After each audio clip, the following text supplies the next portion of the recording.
अस्सलाम वालेकुम वरहमतुल्लाह। हज़रत अब्दुल्ला अंदलसी रहमतुल्लाह अलैह हज़रत शबली रहमतुल्लाह अलैह के पीर थे।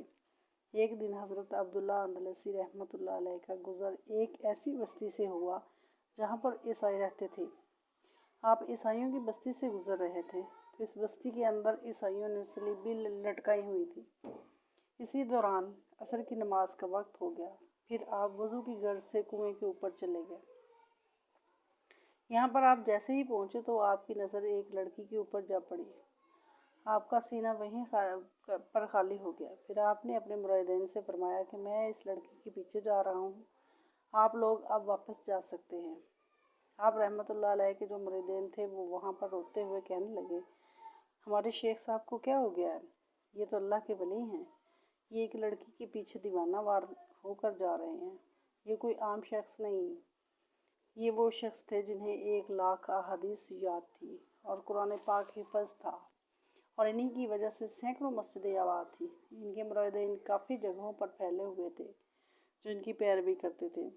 मुरीदीन दोबारा शेख साहब से कहने लगे कि आप हमारे साथ चलें, आप इस लड़की के पीछे न जाएं। तो शेख साहब फरमाने लगे कि तुम लोग वापस चले जाओ, अब मैं आप लोगों के साथ नहीं चल सकता। फिर आप इस लड़की के पीछे चले गए। इसके पीछे जाकर पता करवाने लगे कि ये कहाँ पर रहती है। इलाके वालों ने बताया कि ये एक नंबरदार की बेटी है। आप रहमतुल्लाह अलैह फिर इस नंबरदार के घर पहुँच गए।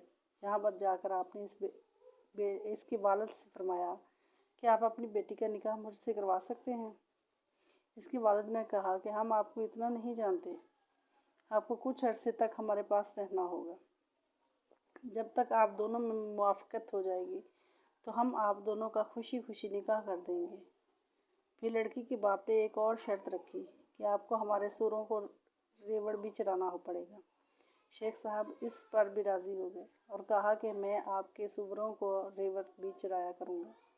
फिर आप रहमतुल्लाह अलैह ये रेवड़ लेकर सुबह जंगल में चराने के लिए चले जाते थे और शाम होने तक वापस लौट आया करते थे। मुरीदीन जो इनकी हालत देख चुके थे, ये जैसे ही वापस पहुँचे तो यहाँ पर आकर उन्होंने अपने बाकी साथियों को शेख साहब का किस्सा सुनाया। तो लोगों ने जैसे ही शेख साहब का किस्सा सुना, ये एक लड़की के पीछे चले गए हैं, तो काफ़ी मुरीदीन वहाँ पर बेहोश हो गए और कुछ तो मौत की आगोश में चले गए। हमारे शेख साहब तो ऐसे ना थे, काफ़ी सारी खानकाहें चल रही थी। जहाँ तक कि ये खबर पहुँचती गई तो वो खानकाहें भी बंद होती गई।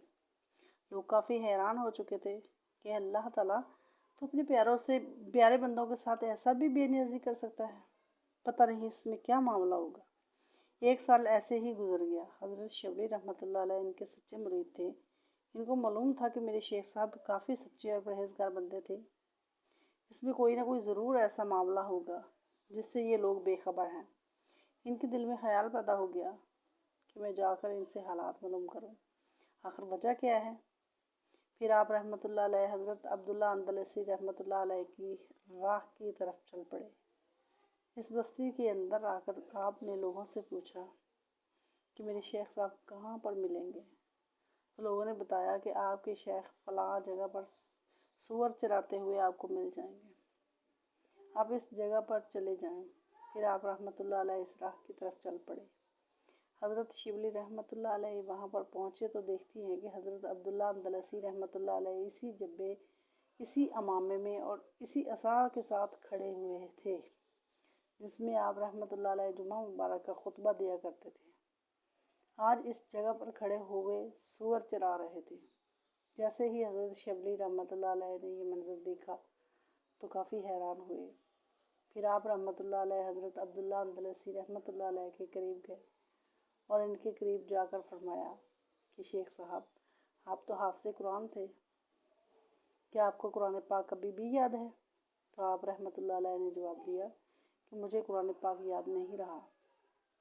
फिर आप रहमतुल्लाह अलैह ने पूछा कि क्या आपको कोई आयत याद है? तो जवाब दिया कि हाँ, मुझे एक आयत याद है। फिर उन्होंने आयत पढ़कर सुनाई जिसका तर्जमा कुछ यूँ है कि जिसे अल्लाह जलील करने पर आता है, इसे इज़्ज़तें देने वाला कोई नहीं होता।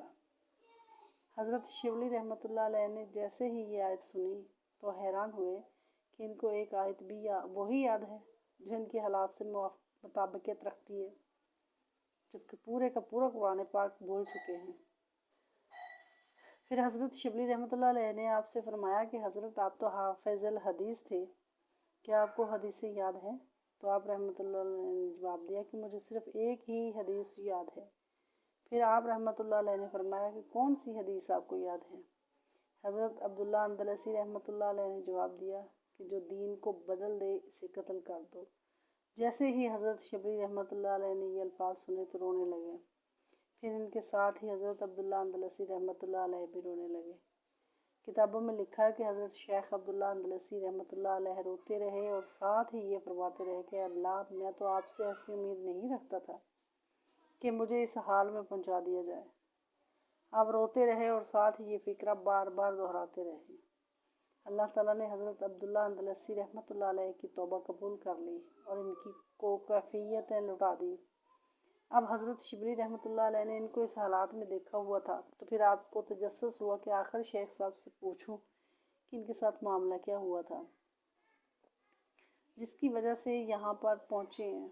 आप रहमतुल्लाह अलैह ने हज़रत अब्दुल्ला अंदलसी रहमतुल्लाह अलैह से फरमाया कि आखिर ये सारा मामला क्या था, आप यहाँ तक कैसे पहुँचे हैं? हज़रत अब्दुल्ला अंदलसी रहमतुल्लाह अलैह ने फरमाया कि मैं बस्ती में से गुज़र रहा था, यहाँ पर मैंने ईसाइयों की सलीबें लटकी हुई देखी, तो मेरे दिल में ख्याल आया कि ये कैसे काम अक्ल लोग हैं, कैसे बेवकूफ़ हैं जो अल्लाह ताला के साथ किसी को शरीक करते हैं, जबकि अल्लाह ताला तो लामहदूद और बड़ी बुजुर्गी वाला है, जिसने किसी को ना पैदा किया है ना किसी ने इसको पैदा किया है। वो हर चीज़ से पाक है और ना ही इसको नींद आती है और ना ही इसने किसी को जना है और ना ही इसको किसी ने जना है। बेशक वो बहुत ही बड़ा अज़मत वाला है। अल्लाह ताला ने मेरी इस बात को पकड़ लिया कि अगर तुम ईमान पर हो तो ये तुम्हारी अक्ल की वजह से है, मेरी रहमत की वजह से है। ये तुम्हारा कोई कमाल नहीं कि तुम मेरी रहमत के साए में हो। मैंने तुम्हें ईमान पर रखा हुआ है।